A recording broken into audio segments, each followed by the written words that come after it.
വിദേശ രാജ്യങ്ങൾക്ക് ഇറക്കുമതി തീരുവകൾ പ്രഖ്യാപിച്ച അമേരിക്കൻ പ്രസിഡന്റ് ഡൊണാൾഡ് ട്രംപ്. ഇന്ത്യക്ക് കനത്ത തിരിച്ചടിയാകുന്നതാണ് ട്രംപിന്റെ തീരുമാനം. 26% തീരുവയാണ് ഇന്ത്യക്ക് മേൽ ചുമത്തിയത്. അമേരിക്കയിലെത്തുന്ന എല്ലാ ഉൽപ്പന്നങ്ങൾക്കും 10% തീരുവ ചുമത്തി. അമേരിക്കൻ ഉൽപ്പന്നങ്ങൾക്ക് അധിക തീരുവ ചുമത്തുന്ന രാജ്യങ്ങൾക്ക് കൂടുതൽ നികുതി ചുമത്തി.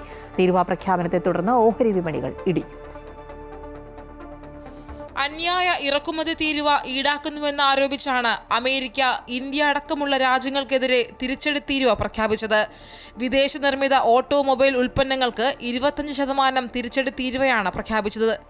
ഈ ദിനം വിമോചന ദിനമെന്ന് അറിയപ്പെടുമെന്നും സാമ്പത്തിക സ്വാതന്ത്ര്യത്തിന്റെ പ്രഖ്യാപനമാണെന്നും പകരത്തിന് പകരമല്ല എന്നും പ്രസിഡന്റ് ഡൊണാൾഡ് ട്രംപ് പറഞ്ഞു. My fellow Americans, this is Liberation Day, waiting for a long time.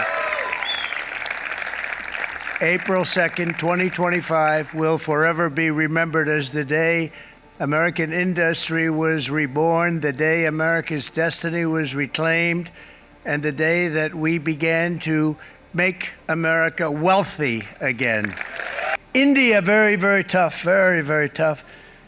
The Prime Minister just left, and he's a great friend of mine, but I said, you're a friend of mine, but you're not treating us right. They charge us 52%. You have to understand, we charge them almost nothing. ചൈനയ്ക്കെതിരെ 34%, European യൂണിയനെതിരെ 20%, വിയറ്റ്നാമിനെതിരെ 46% തീരുവയുമാണ് പ്രഖ്യാപിച്ചത്.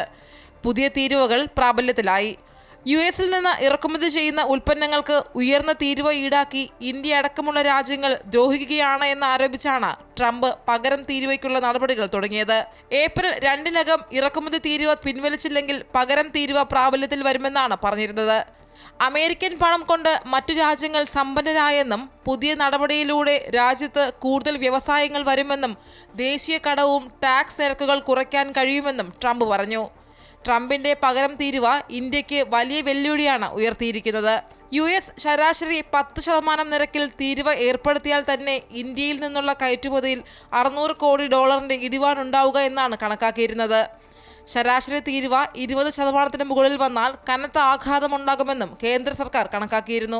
വസ്ത്രങ്ങൾ, ഔഷധങ്ങൾ, ആഭരണങ്ങൾ, വാഹനാനുബന്ധ ഘടകങ്ങൾ, electronics ഉൽപ്പന്നങ്ങൾ തുടങ്ങിയവയുടെ നിർമ്മാതാക്കൾക്കാണ് വലിയ തോതിൽ ആഘാതമുണ്ടാവുക. അമേരിക്കൻ ഉൽപ്പന്നങ്ങൾക്ക് ഏർപ്പെടുത്തിയിരിക്കുന്ന ഉയർന്ന തീരുവ ഗണ്യമായി കുറയ്ക്കാൻ കേന്ദ്ര സർക്കാർ നടപടികൾ തുടങ്ങിയിട്ടുണ്ട്. International desk, Amrita TV.